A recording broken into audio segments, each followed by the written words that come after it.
Good morning students.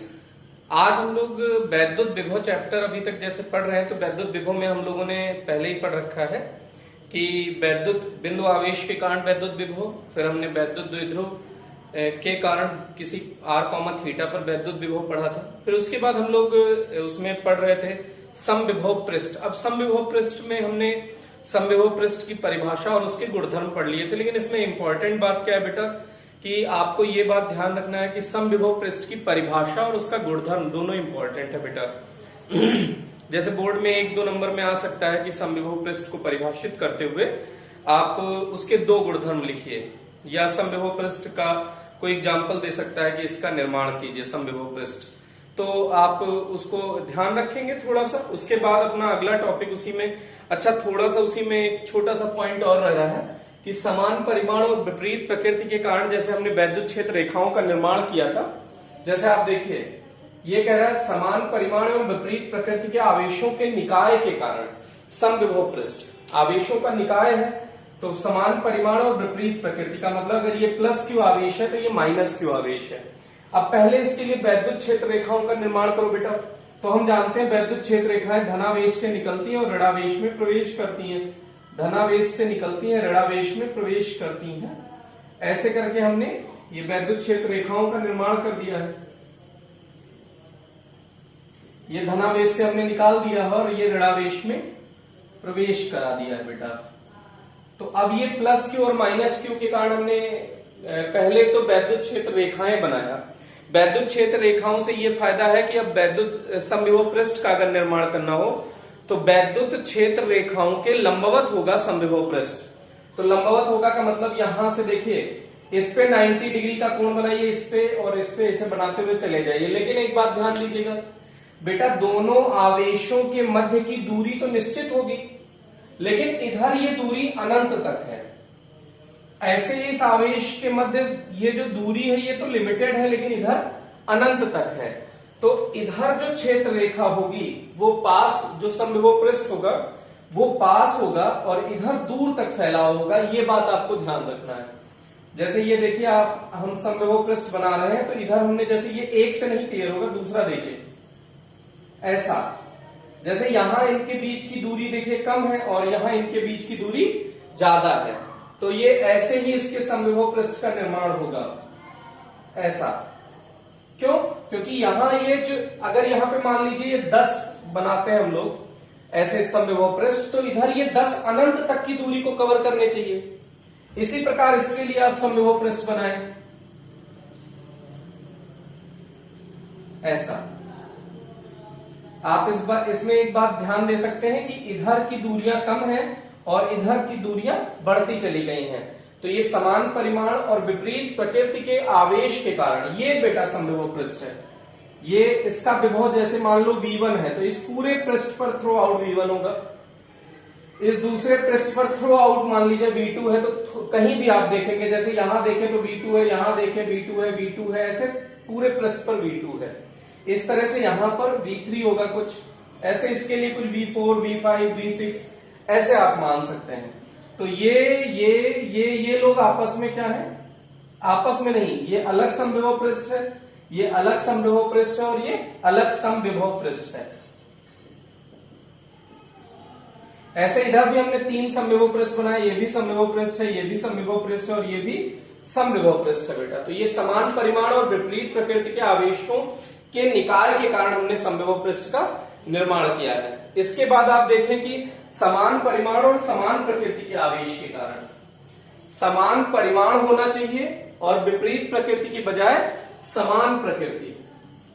यहां पे अगला हम क्या बनाना चाहते हैं, समान प्रकृति के आवेशों के निकाय के कारण समविभव पृष्ठ। तो पहले उसके लिए भी क्षेत्र रेखाओं का निर्माण करना है बेटा। तो पहले हम लोग क्षेत्र रेखाओं का निर्माण करते हैं। देखिए यहां प्लस क्यू आवेश है तो ये भी प्लस क्यू आवेश होगा। आप जानते हैं इसके मध्य बिंदु में कहीं उदासीन बिंदु होगा। उदासीन बिंदु पर वैद्युत क्षेत्र रेखाएं नहीं पहुंच पाती हैं। तो देखिए ऐसे सोचिए कि ये ऐसे यहां चला जाएगा और ये यहां चला जाएगा, ऐसे ये इधर ऐसे, और ये लोग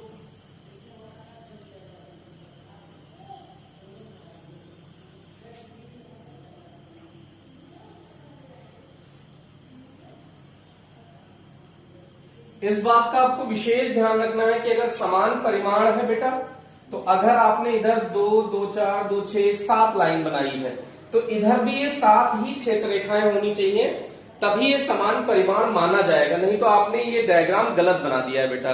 तो ये बहुत छोटा मिस्टेक है, लेकिन मिस्टेक होती है, इसलिए इसको आप ध्यान रखें कि अगर समान परिमाण और समान प्रकृति है या समान परिमाण विपरीत प्रकृति है, उसमें कोई फर्क नहीं पड़ता। अगर परिमाण समान है तो जितनी क्षेत्र रेखाएं इसके लिए बनाइए उतनी ही क्षेत्र रेखाएं इसके लिए बनाइए। और अगर समान परिमाण नहीं है, सपोज दैट कि आपने कहा असमान परिमाण है, तो क्षेत्र रेखाओं की संख्या बदलकर ही आप उसके परिमाण को प्रदर्शित कर पाएंगे।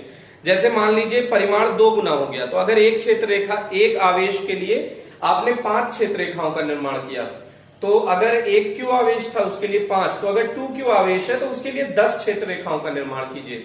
तो इस तरह से आप परिमाण को प्रदर्शित कर सकते हैं बेटा डायग्राम द्वारा। तो ये हो गया। अब इसमें प्लस आवेश है, तो यहाँ पे क्षेत्र रेखाएं सब आवेश से निकलेंगी ही बेटा। प्लस क्यू से आप वैद्युत क्षेत्र रेखाएं बाहर क्यों निकलती हैं, सॉरी। तो ये वैद्युत क्षेत्र रेखाओं का हमने प्रदर्शन किया। अब समविभव पृष्ठ का निर्माण कीजिए बेटा।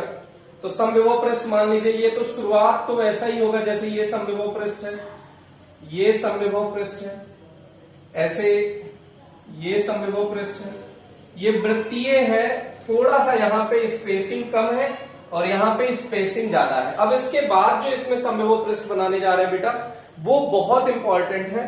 उदासीन बिंदु पर देखिए, उदासीन बिंदु पर ये लाइन अचानक यहां से मुड़ी हुई है, यहां मुड़ी हुई है, तो इस पे 90 डिग्री का कोण बनाइए। तो ये रहा गया बेटा, ये 90 डिग्री तो ऐसे गया। वैद्युत क्षेत्र रेखाएं जो होती हैं उनसे समविभव पृष्ठ 90 डिग्री पे होते हैं, तो यहां पे समविभव पृष्ठ बना रहे हैं बेटा। तो इस क्षेत्र रेखा से 90 डिग्री, इस क्षेत्र रेखा से 90 डिग्री, ये बात समझ में आ गई। अब ये यहां पे नोक तो बनेगी नहीं, यहां वृत्त ऐसे गोलाकार बनाना है। रीजन क्या है, नोक पे अनंत स्पर्श रेखाएं खींची जा सकती हैं, क्योंकि किसी भी शार्प टर्न पर अगर अनंत स्पर्श रेखाएं खींचेंगे तो वो अनंत वैद्युत क्षेत्र रेखाओं का जो ये यहाँ पे अनंत स्पर्श रेखाएं खींची जा सकेंगी और हर स्पर्श रेखा वैद्युत क्षेत्र की दिशा का प्रदर्शन करेगा। तो यहाँ पे अनंत दिशाएं हो जाएंगी बेटा, जो कि असंभव है। तो इसलिए यहाँ नोक नहीं बनना चाहिए। तो ये बन गया इसके लिए। अब इसी को आगे फर्दर प्रोसीड कर सकते हैं आप। ये सीधी ऐसे आके ये हुआ बेटा। अब ऐसे इसके लिए भी बनाइए। देखिए यहां से 90 डिग्री, देखना बेटा ये कंफ्यूजन हो सकता है यहाँ पे आपको। यहाँ यही वाली क्षेत्र रेखा इंपॉर्टेंट है, या IIT JEE में आया क्वेश्चन है कि उदासीन बिंदु पर समान परिमाण समान प्रकृति के आवेशों के कारण उदासीन बिंदु पर समविभव पृष्ठ का कोण कितना होता है। ये IIT JEE में आया क्वेश्चन है बेटा, तो इसको थोड़ा सा ध्यान दीजिएगा। तो ये यहाँ पे फिर से वही 90 डिग्री का कोण हमने बनाया है, तो इनका आगे बढ़ा दीजिए इधर और इधर ले जाइए, ये 90 डिग्री, इनको आपस में ज्वाइन करा दीजिए। तो ये जो उदासीन बिंदु ये मध्य में होगा कहीं, तो ये एग्जैक्ट इसमें मिलाया नहीं हमने, और ज्यादा अब एक और क्षेत्र रेखाएं बनाएंगे तो ये एकदम पास आ जाएगा बेटा। तो ये इनके बीच में याद रखिए कि कोण कितने डिग्री का होता है, 90 डिग्री का। उदासीन बिंदु पर समविभव पृष्ठ के मध्य का कोण 90 डिग्री का होता है। यहां पर ये कोण कितने डिग्री का बना है, इसका इस समविभव पृष्ठ का इस समविभव पृष्ठ के साथ, जैसे ये लाइन है ना बेटा, उसके साथ ये ऐसे 90 डिग्री का कोण है। ये कोण हम कह रहे हैं 90 डिग्री, मतलब दोनों समविभव पृष्ठ परस्पर लंबवत होते हैं। उदासीन बिंदु पर दोनों समविभव पृष्ठ परस्पर लंबवत होते हैं। ये इंपॉर्टेंट बात है, इसको आप थोड़ा सा ध्यान दीजिएगा। उसके बाद हम लोग अब समविभव पृष्ठ से थोड़ा सा आगे प्रोसीड करते हैं। अगर ये बात आपको अच्छे से समझ में आ गई हो तो इसके बाद देखिए,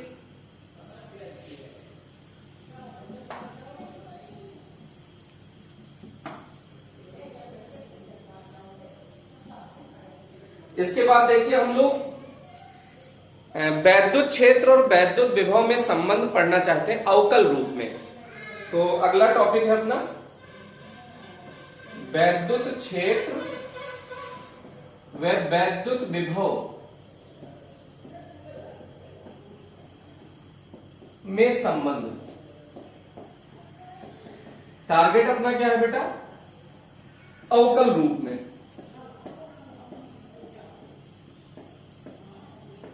अवकलन आप जानते हैं, जैसे y के सापेक्ष अवकलन करना है x का, तो d बाई डी y के सापेक्ष x का अवकलन कर दिया, तो ये अवकल रूप हो गया बेटा। तो इसी अवकल रूप का हमको समीकरण प्राप्त करना है वैद्युत क्षेत्र और वैद्युत विभव में संबंध के रूप में। तो अब इसको देखिएगा कैसे। मान लेते हैं कि ये कोई स्रोत आवेश है प्लस Q, इससे यहां ये इन्फिनाइट है, ये कोई Q नॉट आवेश है बेटा, Q नॉट आवेश है। मान लीजिए कि ये बिंदु A है, ये बिंदु B है। अगर यहां A बिंदु का विभव V है बेटा, तो उससे कुछ अंदर दूरी तक आएंगे तो यहां पर विभव का मान बढ़ जाएगा, तो यहां का विभव V प्लस dV होगा। स्रोत आवेश से यहां की दूरी मान लेते हैं स्मॉल r है, तो अगर ये दूरी स्मॉल r से थोड़ी कम होगी तो स्रोत आवेश से बिंदु B की दूरी r माइनस कुछ dr आप कह सकते हैं, ये दूरी है। अब इस Q नॉट को मान लीजिए यहां लाते हैं, तो आप बाह्य बल तो इधर लगाएंगे और वैद्युत क्षेत्र जो E है इधर बल लगाएगा, और मान लीजिए dr आपने विस्थापित किया, तो बाह्य बल आपका इस दिशा में है और वैद्युत क्षेत्र का दिशा उधर है, क्योंकि ये समान परिमाण का, समान प्रकृति का आवेश है, सॉरी Q नॉट आवेश है, Q नॉट एकांक धनावेश है, तो ये भी धनावेश है, ये भी धनावेश है, तो वैद्युत क्षेत्र रेखाएं या वैद्युत क्षेत्र उसे प्रतिकर्षित करेगा। तो वैद्युत क्षेत्र में जो प्रतिकर्षण होगा ये इस दिशा में होगा। यहां पे आप Q नॉट लिख लीजिए कि Q नॉट को हम ऐसे ला रहे हैं, तो इधर बल लगा रहे हैं और वैद्युत क्षेत्र रेखाएं इधर बल लगा रही हैं। कहां से ला रहे हैं बेटा? अनंत से। तो माना कोई स्रोत आवेश Q है जिसके चारों तरफ वैद्युत क्षेत्र उत्पन्न होता है। स्रोत आवेश से स्मॉल r दूरी पर समविभव उत्पन्न विभव V तथा उसके निकट बिंदु B पर विभव V प्लस dV है, या ऐसे कह सकते हैं बिंदु A का समविभव पृष्ठ A का। अगर यहाँ पे एक पृष्ठ का निर्माण करें ऐसे चारों तरफ बेटा, तो ये समविभव पृष्ठ हो जाएगा। तो समविभव पृष्ठ में पर विभव का मान V तथा बिंदु B पर समविभव पृष्ठ का मान, समविभव पृष्ठ पर विभव का मान V प्लस dV है, जिनकी दूरियां क्रमशः r व r माइनस dr है। अब मान लीजिए कि आप इसको आगे फर्दर प्रोसीड कीजिए। आगे देखिए इसमें कैसे करेंगे कि अब पहले इसको ला रहे हैं, अपन को विभव निकालना है, तो विभवांतर का फॉर्मूला होता है कार्य बटे आवेश। तो आप कार्य निकाल लीजिए, कार्य का मान रख देंगे, आपको थोड़ा सा आइडिया लग जाएगा। तो पहले एकांक आवेश को dr दूरी विस्थापित करने में किया गया कार्य, एकांक धनावेश को dr दूरी विस्थापित करने में अल्प कार्य dw बराबर क्या हो जाएगा बेटा? F dot dr। अब विभवांतर की परिभाषा से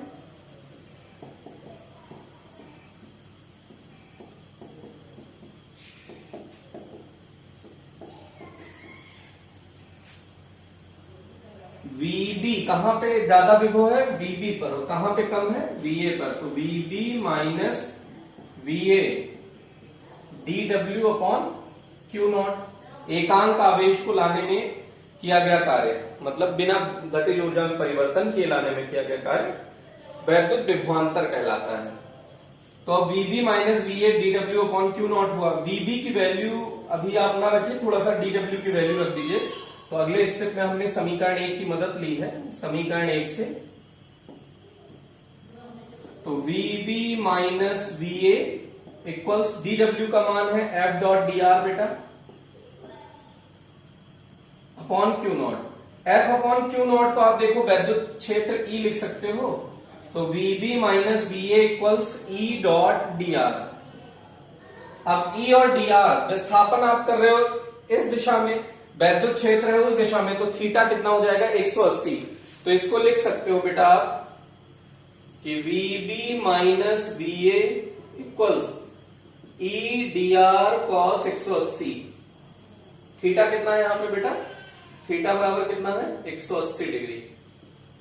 तो EDR cos 180, cos 180 की वैल्यू आप जानते हैं -1 होती है, cos 180 की वैल्यू -1, तो माइनस EDR हो गया बेटा। अब हम विभवांतर VB हम जानते हैं, बिंदु B पर विभव V प्लस dV और बिंदु A पर विभव V है। तो बिंदु A और B से विभव का मान रखने पर VB माइनस VA, बिंदु A और B से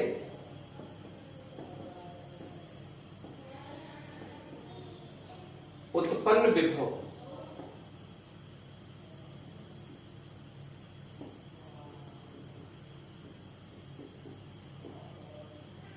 के मान रखने पर,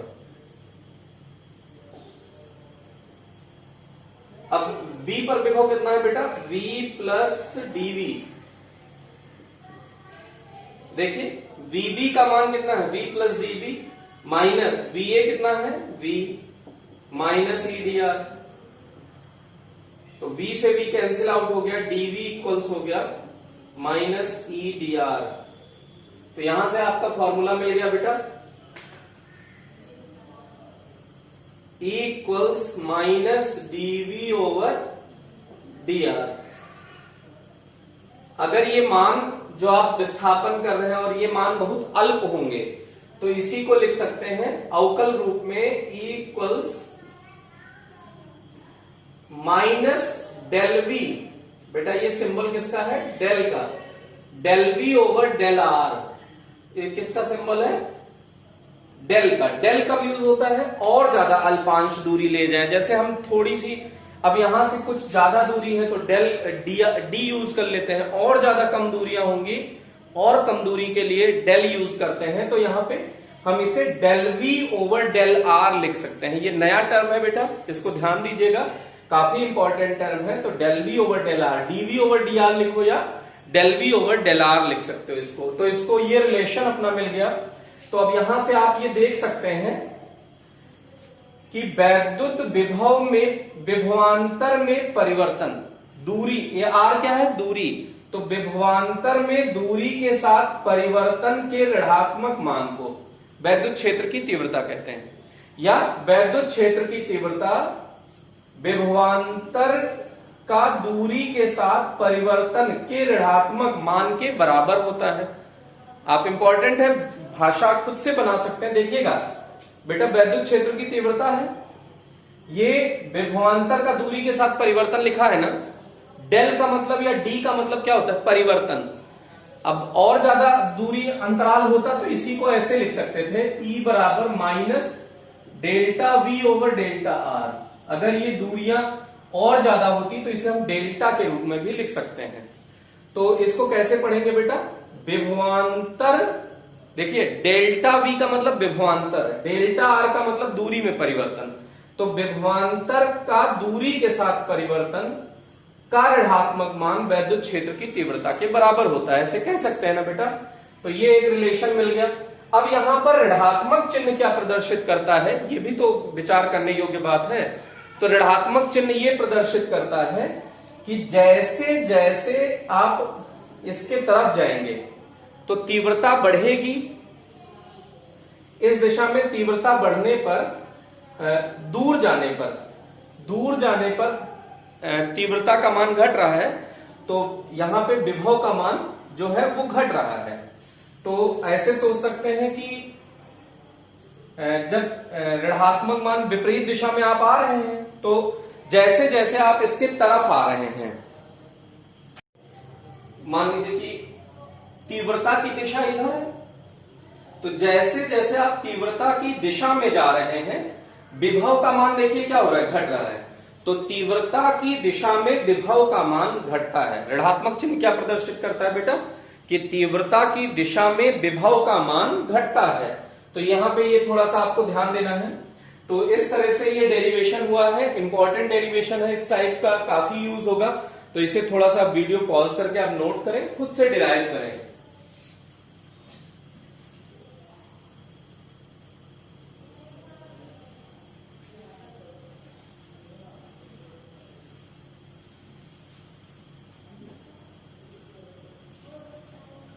अब इसके बाद देखिएगा बेटा, यही फिर से पढ़ना है, लेकिन इस बार वैद्युत क्षेत्र और वैद्युत विभव का संबंध है सदिश रूप में। वैद्युत क्षेत्र और वैद्युत विभव में संबंध सदिश रूप में। तो अभी आप यहां पे एक टर्म यूज करेंगे, टर्म सुनेंगे, नया टर्म है बिल्कुल। ये इसको तो कहते हैं बेटा डेल्टा, और इसको कहते हैं डेल ऑपरेटर। ये देखिए उल्टा है दोनों, कंफ्यूज मत होइएगा। ये डेल्टा है और ये डेल ऑपरेटर है। सदिश संकारक, इसका हिंदी में नाम है सदिश संकारक। इसका मान कितना होता है बेटा? Del over del x plus, अगर आई जे के तीनों दिशाएं हो तो डेल ओवर डेल एक्स आई cap plus del over del x, del over del y जे cap plus del over del Z के कैप। ये सदिश संकारक का मान होता है बेटा। ये सदिश है इसलिए इस पे तीर बना होगा। इसको इंग्लिश में कहते हैं डेल ऑपरेटर, और इसका मान क्या होता है? एक्स दिशा में परिवर्तन आई कैप, वाई दिशा में परिवर्तन जे कैप, जेड दिशा में परिवर्तन के कैप। तो इसको कहते हैं डेल ऑपरेटर। इंग्लिश में क्या कहते हैं बेटा?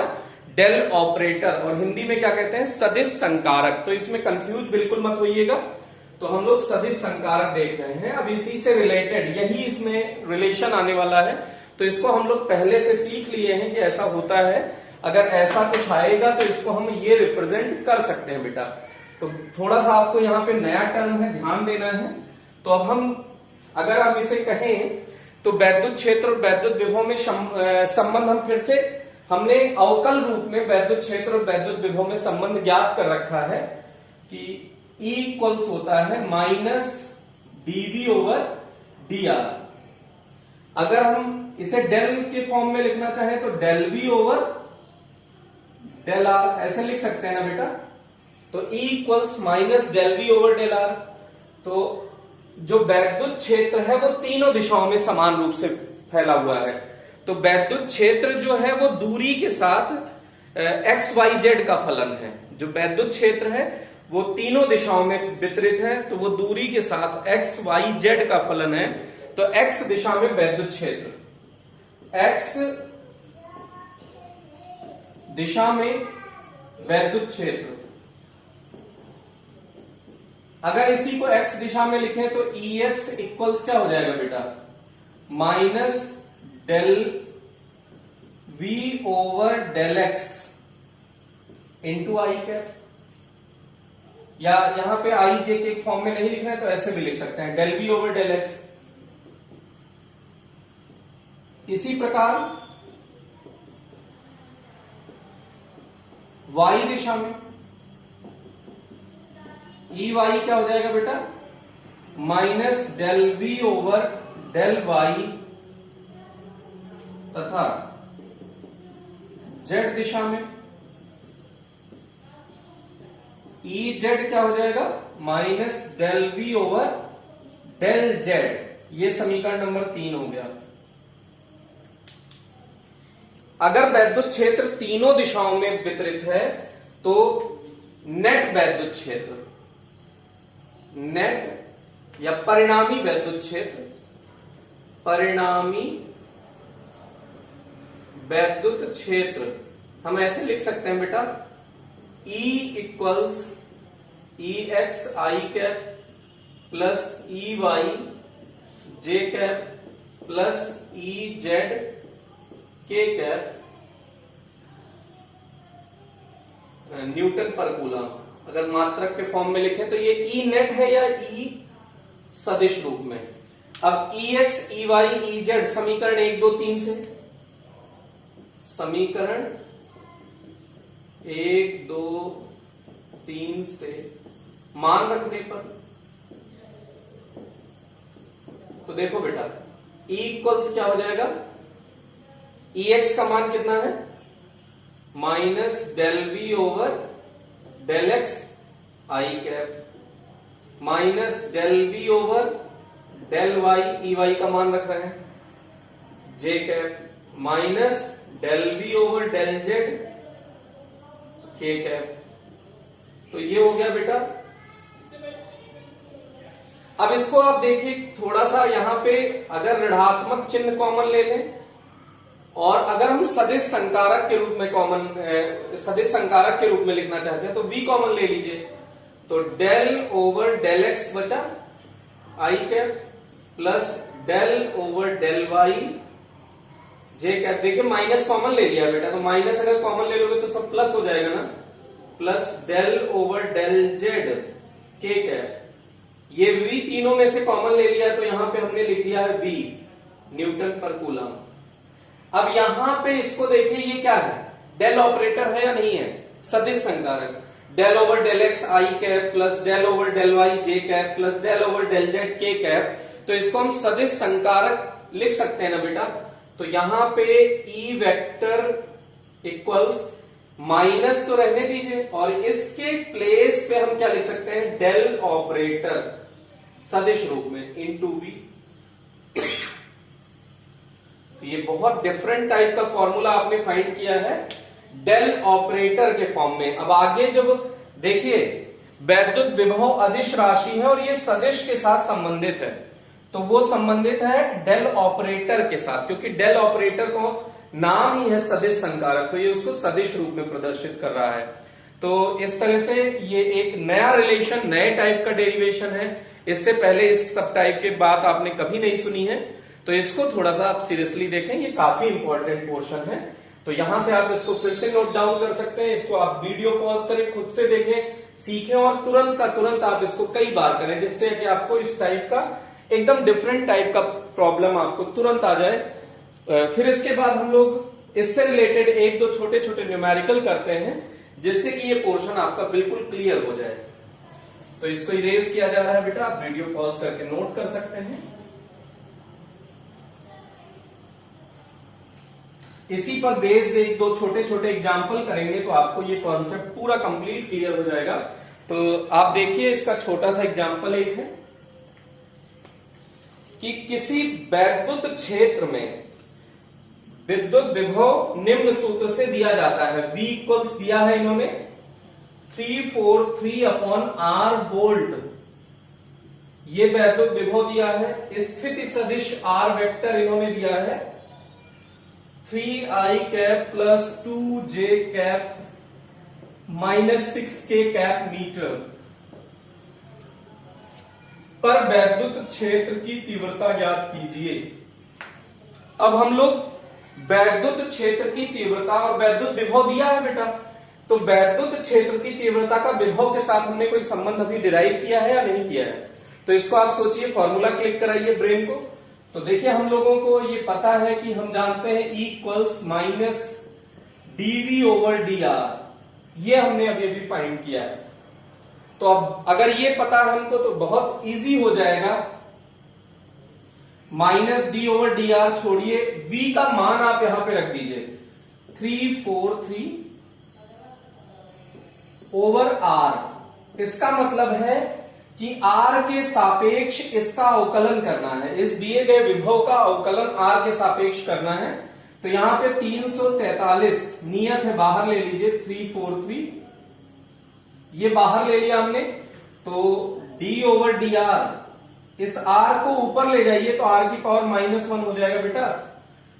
अब -343 है ही है, तो -343 इसको छोड़िए, R की पावर -1 का अवकलन करिए d ओवर dx। x की पावर n का अवकलन क्या होता है बेटा, जो खोपड़ी पे होता है आगे आ जाता है, तो n आगे आ गया, खोपड़ी में से एक घट जाता है, तो x की पावर n -1 हो जाएगा।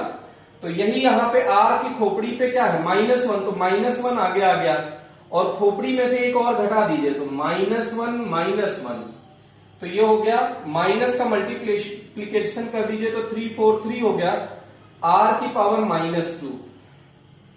इसको और थोड़ा सिंप्लीफाई करें तो 343 अपॉन R², इस फॉर्म में ये वैद्युत क्षेत्र आ गया बेटा। लेकिन इसको हम सदिश रूप में व्यक्त करना चाहते हैं, तो सदिश रूप में व्यक्त करने के लिए अगर हम इसे सदिश रूप में लिखें, थोड़ा सा यहां पे ये फॉर्मूला इरेज कर रहे हैं, आप देखिए तो अगर हम इसे सदिश रूप में लिखना चाहते हैं तो ई वेक्टर अगर लिख देंगे तो 343 upon r square, r cap नहीं हो जाएगा।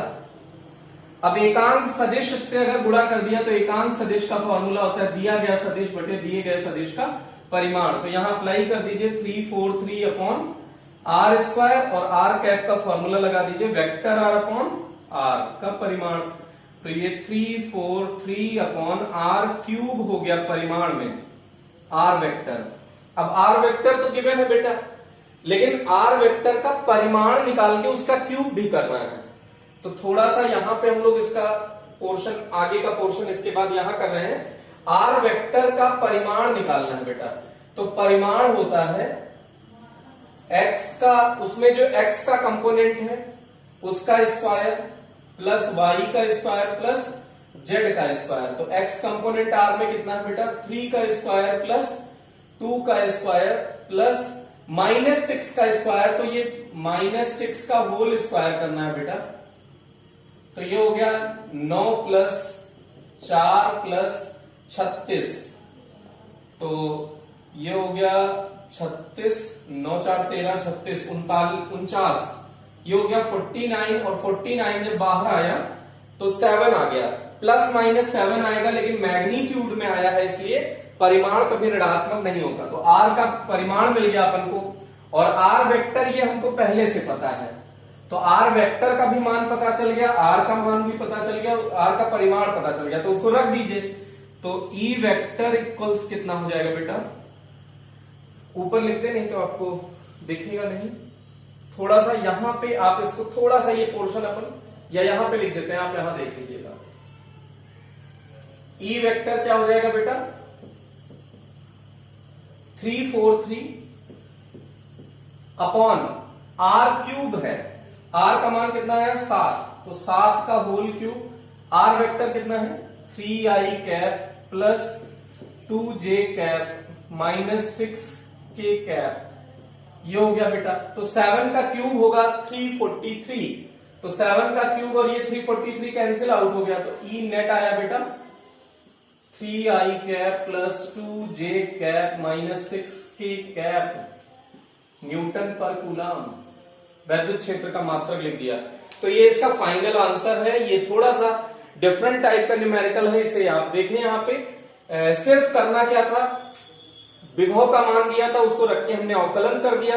जैसे ही अवकलन किया ये रिजल्ट मिला। लेकिन वैद्युत क्षेत्र की तीव्रता इसके आर वेक्टर के फॉर्म में पूछा है, मतलब सदिश रूप में पूछा है। तो वैद्युत क्षेत्र की तीव्रता को सदिश रूप में लिख दिया, तो आर कैप से गुणा कर दिया, और आर कैप का मान होता है दिया गया सदिश बटे सदिश का परिमाण। तो थोड़ा सा और सिंप्लीफाई कर दिया। तो इस तरह से इसको आप देख लीजिए। उसके बाद नेक्स्ट क्वेश्चन हम लोग डिस्कस करते हैं।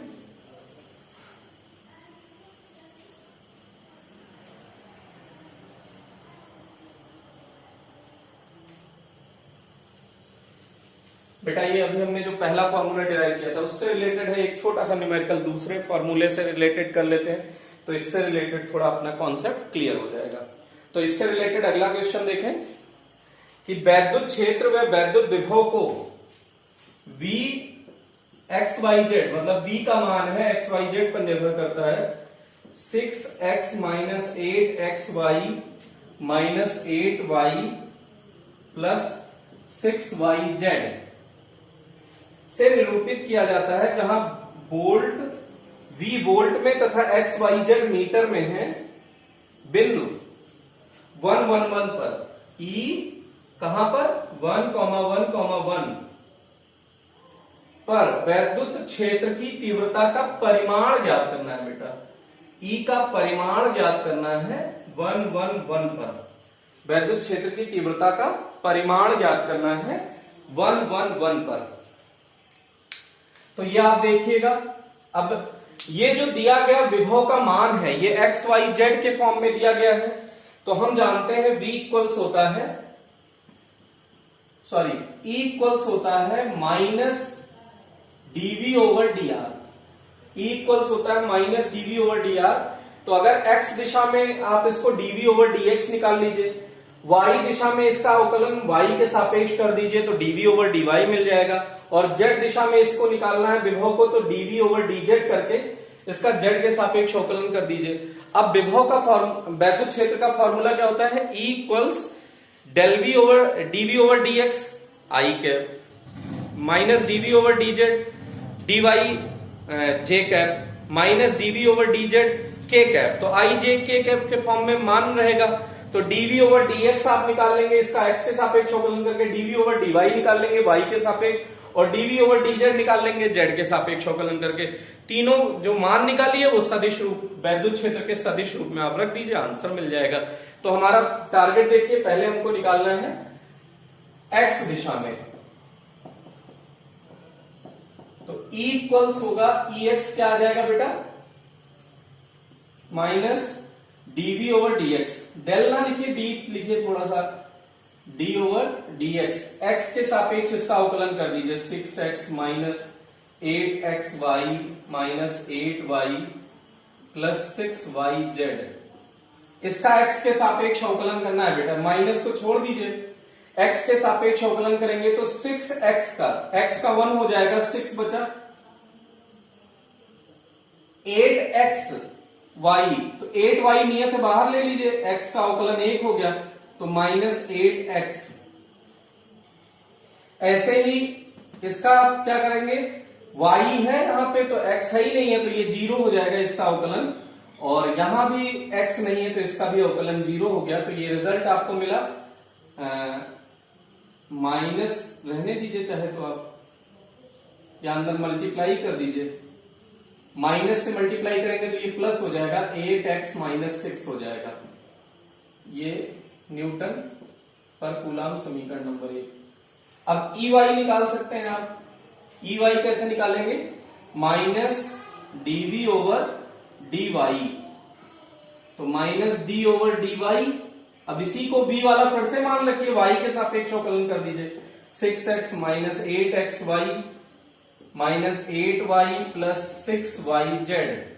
अब y के सापेक्ष अवकलन करो तो x नियत हो गया, z नियत हो गया, तो ये x नियत है, नियत गुणा नियत, नियत हो गया, 0 हो गया इसका अवकलन, तो माइनस रहने दीजिए, इसका अवकलन 0 माइनस y का अवकलन 1 हो गया और 8x यहां पे बचा, यहां पे y का अवकलन 1 हो गया तो माइनस 8 बचा, यहां पे z नियत है तो 6 और z नियत है तो 6z कॉमन ले लीजिए, और y का अवकलन 1 हो गया तो 6z आ गया, तो इसमें माइनस से मल्टीप्लाई कर दीजिए तो 8x प्लस 8 माइनस 6z हो गया, ये समीकरण नंबर 2 हो गया। अब Ez निकाल लीजिए, Ez हो जाएगा माइनस dv ओवर dz, तो माइनस d ओवर dz रहने दीजिए, b का मान रख दीजिए, 6x minus 8xy minus 8y plus 6yz।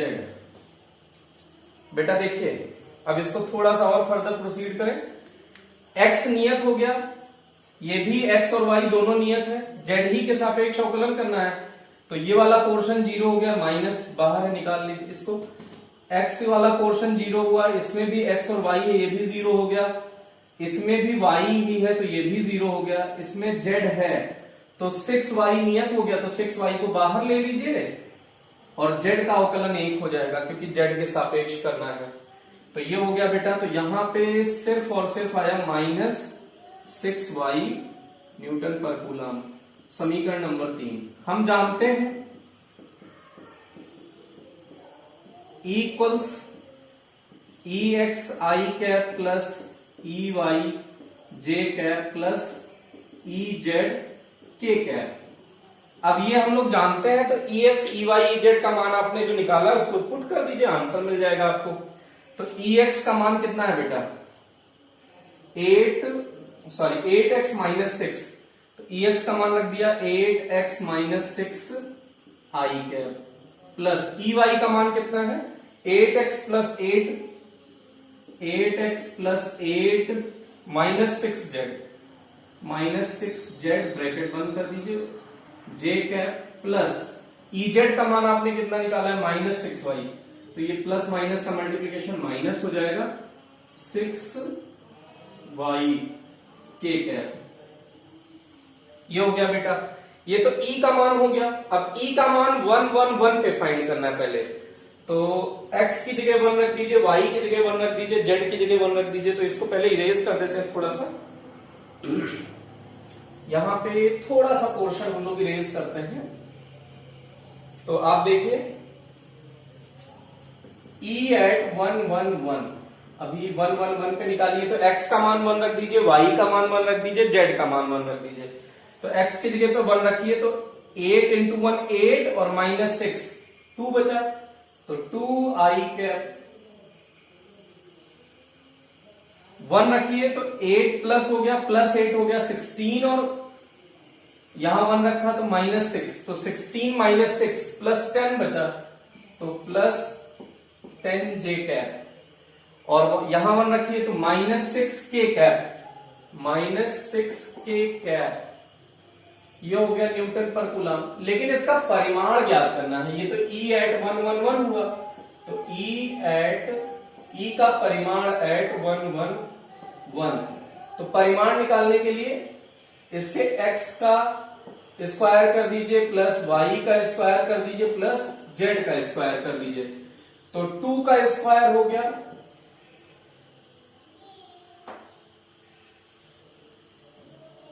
यहां 2 का स्क्वायर हो गया बेटा, प्लस 10 का स्क्वायर हो गया, प्लस माइनस 6 का स्क्वायर हो गया। तो ये 4 हो गया, प्लस 100 हो गया, प्लस 36। तो 36 और 4 40 हो गया, 140। तो अंडर रूट 140 यह आंसर आ गया। इसको और थोड़ा सा फैक्टराइज करना चाहे तो आप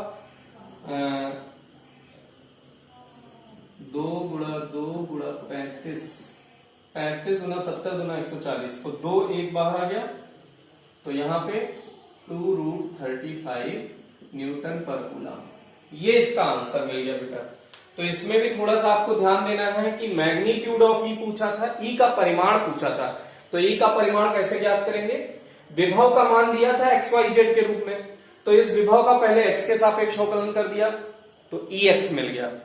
इसी विभव का माइनस के साथ y के सापेक्ष अवकलन कर दिया तो y मिल गया, और इसी विभव का z के सापेक्ष अवकलन कर दिया तो ई जेड मिल गया।